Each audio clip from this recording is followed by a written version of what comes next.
संविधान निर्माता डॉक्टर भीमराव अंबेडकर की जयंती के मौके पर संविधान और लोकतंत्र को लेकर मुख्यमंत्री भूपेश बघेल ने केंद्र सरकार पर जमकर निशाना साधा है। सीएम ने कहा कि वर्तमान में केंद्र सरकार लगातार संविधान में जो व्यवस्थाएं हैं, जितनी भी संस्थाएं हैं, सभी को कमजोर करने का काम कर रही है। भूपेश बघेल शुक्रवार को रायपुर के घड़ी चौक में डॉक्टर भीमराव अंबेडकर जयंती कार्यक्रम में शामिल हुए थे। यहां उन्होंने बाबा साहब की प्रतिमा पर माल्यार्पण कर उन्हें श्रद्धांजलि दी। इस मौके पर संसदीय सचिव विकास उपाध्याय, रायपुर नगर निगम के सभापति प्रमोद दुबे समेत कई नेता मौजूद रहे। मंच में उपस्थित संसदीय सचिव भाई विकास उपाध्याय जी, महापौर आदरणीय तेजा ढेबर जी, आदरणीय सभापति प्रमोद दुबे जी, केपी खांडे जी, अनुसूचित जाति आयोग के अध्यक्ष आदरणीय शकुन डहरिया जी, आदरणीय महेंद्र छाबड़ा जी, अध्यक्ष अल्पसंख्यक आयोग दिलीप वासनीकर जी, सुंदर जोगी जी, बीएस जागृत जी, अध्यक्ष बौद्ध महासभा राधेश्याम विवार जी, रतनलाल डागे जी, फैजल रिजवी जी, मिनी राम गायकवाड़ जी, नरेश गढ़पाले जी, आकाश शर्मा जी, सीडी खोबरागढ़े जी और समस्त मंच में उपस्थित साथियों, उपस्थित देवियों, सज्जनों, युवा साथियों, प्यारे बच्चों और पत्रकार साथियों, बाबा साहब अम्बेडकर की जयंती आज पूरे देश भर में हर्षोल्लास के साथ मनाया जा रहा है। अनेक कार्यक्रम आयोजित हो रहे हैं ग्रामीण क्षेत्र में, नगरों में, और बाबा साहब के जीवन आप देखें तो बहुत संघर्षपूर्ण रहा है। मध्य प्रदेश के इंदौर के पास महू नगर में उनका जन्म हुआ। पिछले दिनों राहुल जी के पदयात्रा के समय हम लोगों को भी वहां जाने का अवसर मिला था। बाबा साहब अम्बेडकर का जन्म जैसे महू में हुआ, आप सब जानते हैं। शारीरिक रूप से बहुत मजबूत थे बालक, खेल कूद में भी अव्वल रहने वाले, शिक्षा में भी बहुत कुशाग्र बुद्धि के थे, लेकिन अस्पृश्यता का दंश उन्हें बाल्यकाल से ही झेलना पड़ा। पिताजी शासकीय नौकरी में थे तो अनेक जगह स्थानांतरण हुआ और हर जगह वही उन्होंने पाया।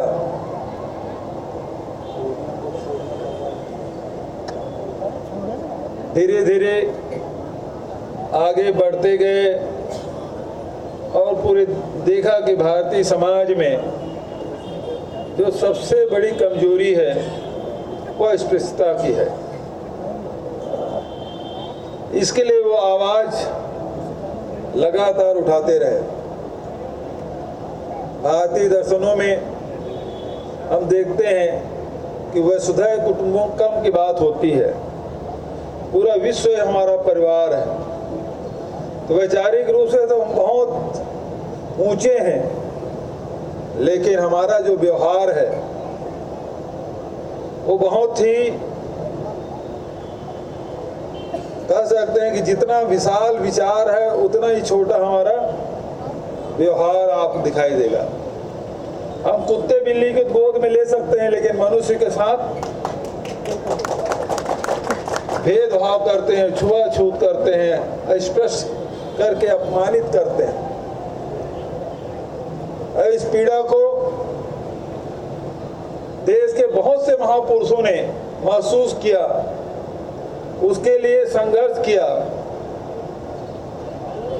उसी प्रकार से बाबा साहब भीमराव अंबेडकर ने भी सभी दलित, शोषित, पीड़ित लोगों की आवाज को बनकर लड़ाई लड़ते रहे।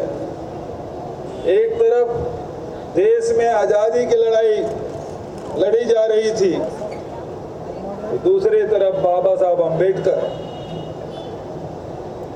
ये जो दबे कुचले शोषित पीड़ित समाज है उसको संगठित करके उनकी आवाज बुलंद कर रहे थे। अनेक विचारधाराएं इस देश में चल रही थी, उसमें एक विचार यह भी था, देश यदि आजाद भी हो जाए और ये दबे कुचले शोषित पीड़ित समाज की स्थिति में कोई बदलाव नहीं हुआ तो ऐसी आजादी का क्या अर्थ। कुछ लोग जो ये कहते थे ये सामाजिक जो हमारी व्यवस्था है उसको तो हम बाद में भी दुरुस्त कर सकते हैं, लेकिन पहले अंग्रेज को यहां से भगाओ। ये विचारधाराएं समानांतर चलती रही। देश आजाद हुआ, उसके पहले पूना पैक्ट जो हुआ उसमें बहुत सारी बातें कही जाती थी महात्मा गांधी और अंबेडकर के संबंधों के बारे में,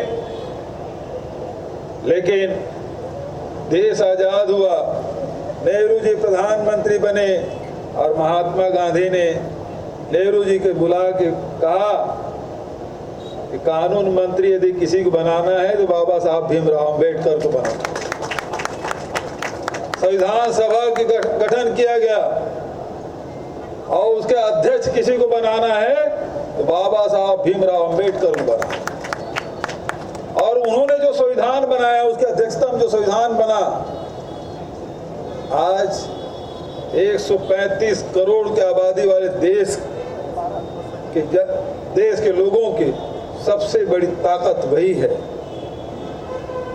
जो हमें संविधान में मिला हुआ है। हमको अधिकार मिले हैं, वही हमको अधिकार देता है। लेकिन बाबा साहब भीमराव अंबेडकर ने संविधान सभा के आखिरी वक्तव्य में उन्होंने कहा, संविधान कितना भी अच्छा हो लेकिन उसको लागू करने वाला व्यक्ति के ऊपर निर्भर करता है कि संविधान का उपयोग किस प्रकार से होगा। आज की स्थिति क्या है? जो संविधान हमारे हितों की रक्षा करती है, आज वही संविधान खतरे में है। संविधान के द्वारा दिए गए अधिकार को संविधान के साथ छेड़छाड़, संवैधानिक व्यवस्थाओं को कमजोर करने की कोशिशें लगातार हो रही है। तो संविधान बचेगा तो हम सब बचेंगे। लोकतंत्र है इस संविधान के कारण से।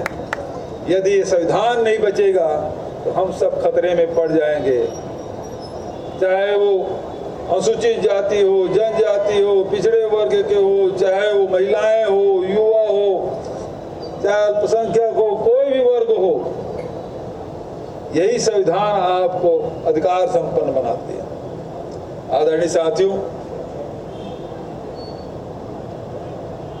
केवल संविधान की बात नहीं, केवल कानून की बात नहीं, बल्कि बाबा साहब अंबेडकर ने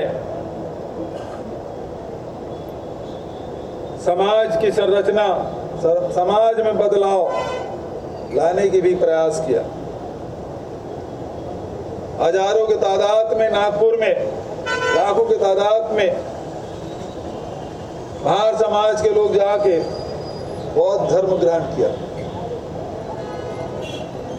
नवबौद्ध जो बने भारत में, तो बुद्ध के दर्शन तो थे लेकिन बौद्धिस्ट नहीं थे। लेकिन नवबौद्ध बाबा साहब अंबेडकर ने बनाया और बाबा साहब अंबेडकर ने कहा सभी जितने भी दलित, शोषित, पिछड़े वर्ग के लोग हैं उनसे उन्होंने कहा शिक्षित बनो, संगठित हो और संघर्ष करो। ये नारा उन्होंने दिया। अभी वासनीकर जी ने जो बात कही, स्वतंत्रता की बात कही, समता की बात कही, लेकिन भगवान बुद्ध का जो संदेश है, अंत में बाबा साहब अंबेडकर ने भी कहा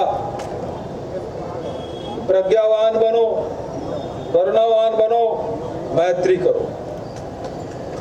प्रज्ञा, करुणा और मैत्री का संदेश जो भगवान बुद्ध का है, उन्होंने बाबा साहब अम्बेडकर ने भी समाज को अंगीकार करने के निर्देश दिए। आदरणीय साथियों, आज बाबा साहब अम्बेडकर नहीं है, महात्मा गांधी जी नहीं है, उसके अम्बेडकर साहब के जीते जी ही महात्मा की हत्या हो गई थी। बड़े अंतर की बात कहते हैं गांधी जी और वैचारिक मतभेद, लेकिन दोनों को उद्देश्य एक था। गांधी जी की हत्या होने के बाद अम्बेडकर साहब बंबई में कहीं पैदल घूम रहे थे, गांधीवादी एक विचारक मिल गए, उनसे टकरा गए। उन्होंने अपनी दूसरी शादी होने की सूचना उन्हें दी और सड़क पार कर गए। फिर उन्हें कुछ याद आया, वो फिर वापस आए और उस गांधीवादी व्यक्ति से कहा उन्होंने, यदि आज बापू जीवित होते तो बहुत खुश होते। ये उनके संबंध थे। आदरणीय साथियों, अंबेडकर जैसे व्यक्ति कोई हर शहर हर गांव में पैदा नहीं हो सकता। सदियों में एक आध बार कोई अंबेडकर जैसे व्यक्ति पैदा होता है, सैकड़ों सालों में। आज उसकी जयंती हम सब मना रहे हैं। मैं उन्हें अपनी श्रद्धा सुमन अर्पित करता हूं। अभी हमारे संचालक महोदय ने पिछले समय जो भवन के लिए राशि दी, इस मूर्ति के दूसरे बनाने के अनुरोध उन्होंने किया था, सारे कार्य स्वीकृत हो गए और उन्होंने धन्यवाद दिया। उसके लिए मैं उन्हें धन्यवाद देता हूं कि आप वो सारी बातें याद है। अन्यथा होता ये है कि काम निकल जाता है और आदमी भूल जाता है, लेकिन आपको याद है, इसके लिए मैं आपको धन्यवाद देता हूं। आजकल सारे लोग नई राजधानी में जमीन मांग रहे हैं। जिस समाज के कार्यक्रम में जाता हूं, वो समाज 5 एकड़ से कम जमीन मांगता ही नहीं, चाहे कोई समाज हो। और यहां आया तो फिर 25 एकड़ से कम हो ही नहीं रहा है।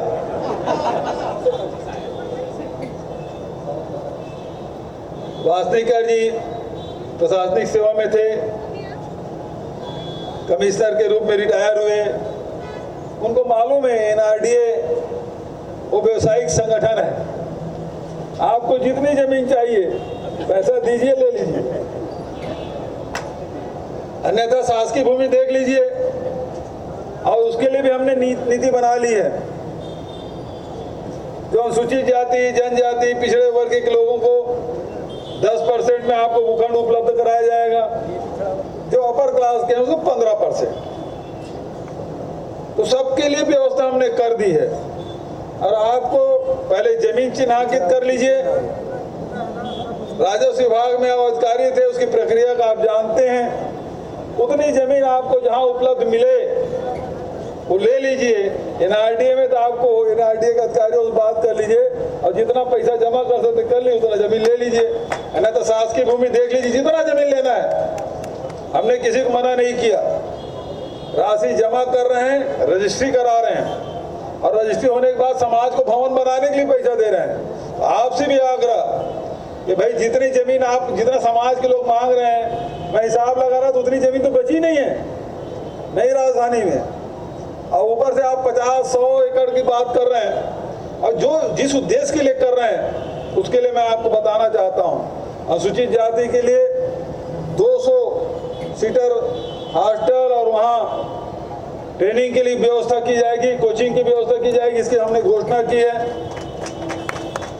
गुरु घासीदास जी का भी संग्रहालय बनाने की घोषणा हमने की है। शहीद वीर नारायण सिंह जी के स्मारक, उसका काम चल रहा है। विश्व स्तरीय, अभी स्वामी आत्मानंद नगरी जिसको तो सभी ब्लॉकों में हमने खोला, विश्व स्तरीय स्कूल, बोर्डिंग स्कूल हम नई राजधानी में शासन की ओर से बना रहे हैं। तो शिक्षा हम तो निःशुल्क करा ही रहे हैं। आपको यदि कहीं चाहिए 100 एकड़, 50 एकड़, 25 एकड़, मैं नहीं समझता अब किसी गांव में भी मिलेगी इतना जमीन। आप देख लीजिए, किसी गांव में मिलता है और वहां से एनओसी ले लीजिए, रजिस्ट्री करा लीजिए, भवन बनाने के लिए जरूर राशि मैं उपलब्ध कराऊंगा आपको। इन्हीं शब्दों के साथ आप सब ने मुझे आमंत्रित किया, जाति प्रमाण पत्र बनाने के लिए भी आपने आवेदन दिया है। मैं समझता हूँ पिछले सरकार की अपेक्षा इस सरकार में हमने बहुत सारे परिवर्तन किए हैं। पहली बात यह है, जिसके पिता के पास जाति प्रमाण पत्र है, नवजात शिशु को भी जाति प्रमाण पत्र देने की व्यवस्था कहीं है तो केवल छत्तीसगढ़ में। दूसरी बात, सरलीकरण हमने किया है। ग्रामीण क्षेत्र में यदि आपके पास 50 साल का रिकॉर्ड नहीं है तो ग्राम सभा से आप अनुमोदित करा लीजिए। शहर है तो शहर में चाहे नगर निगम हो, नगर पालिका, नगर पंचायत हो, सामान्य सभा में आप प्रस्ताव पारित करा लीजिए, मिल जाएगा। लेकिन एफिडेविट के आधार पे आप जाति प्रमाण पत्र मांगे तो ये अभी कम से कम स्वीकार नहीं है। क्यों स्वीकार नहीं है? कि आज बहुत सारे ऐसे लोग हैं जो फर्जी जाति प्रमाण पत्र बना के नौकरी कर रहे हैं और नौकरी करने के बाद उसके छानबीन शिकायत होती है, छानबीन समिति बनी है जिसके बारे में आपको जानकारी है। छानबीन समिति जांच करके रिपोर्ट शासन को दे देती है, उस पर कार्रवाई होती है और दूसरे दिन जाके स्टे ले लेते हैं और स्टे के बाद कोई सुनवाई नहीं होती। आप लोगों से मैं कहना चाहूंगा, एक public interest litigation high court में लगाइए कि इतने दिन से रुका हुआ है, इतने प्रकरण है, इसमें सुनवाई क्यों नहीं हो रही है। तो जो काम आप मुझे बता रहे हैं उससे बेहतर यह है कि उसमें यदि कार्रवाई हो। फर्जी जाति प्रमाण पत्र में हाई कोर्ट में जितना रुका हुआ है यदि वही निराकृत हो जाए तो कोई फर्जी जाति प्रमाण पत्र बना के नौकरी करने की हिम्मत नहीं करेगा। दूसरी बात, भर्तियां रुकी हुई है। हम तो चाहते हैं भर्ती हो, लेकिन पिछले समय हुआ था हाई कोर्ट में जो केस चल रहा था, स्टे था, उसको वेकेट कर दिया। मध्य प्रदेश के जो नियम है वो लागू हो गए। उस स्थिति में बहुत सारे वर्ग के लोगों के अहित हो रहा था। विधानसभा में विशेष सत्र बुला के हमने आरक्षण बिल को पारित किया और 2 दिसंबर को ही राज्यपाल को सौंप दिया था। राजभवन में हमारे मंत्रीगण गए थे और 2 दिसंबर से लेके आज 14 अप्रैल हो गया, लेकिन आज तक के न उसमें हस्ताक्षर हो रहे हैं न वापस किया जा रहा है। तो ये जो संविधान में जो राज्यपाल को जो अधिकार मिला है, इसके बारे में तब वो नहीं सोचा गया होगा उस समय कि राज्यपाल इस प्रकार से सार्वजनिक हित के बच्चों के भविष्य के साथ खिलवाड़ होगा। उस समय संविधान बनाने वाले शायद नहीं सोचे थे कि यदि हम राज्यपाल को इतना अधिकार दे देंगे वो कब तक के रोके रखें, इसको कोई सीमा नहीं है।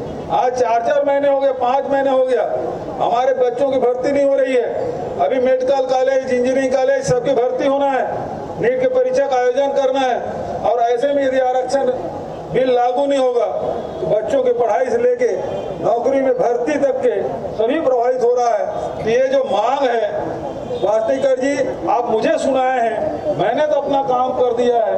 बगल में राजभवन है, वहां जाकर आप बोलिए तो शायद आप लोगों को बोलने से राजभवन में कुछ फाइल आगे सरकेगी। यदि सरक जाती है तो निश्चित रूप से प्रदेश के युवाओं को लाभ मिलेगा। इन्हीं शब्दों के साथ अपनी वाणी के यहीं विराम देता हूं। धन्यवाद। जय हिंद, जय छत्तीसगढ़, जय भीम।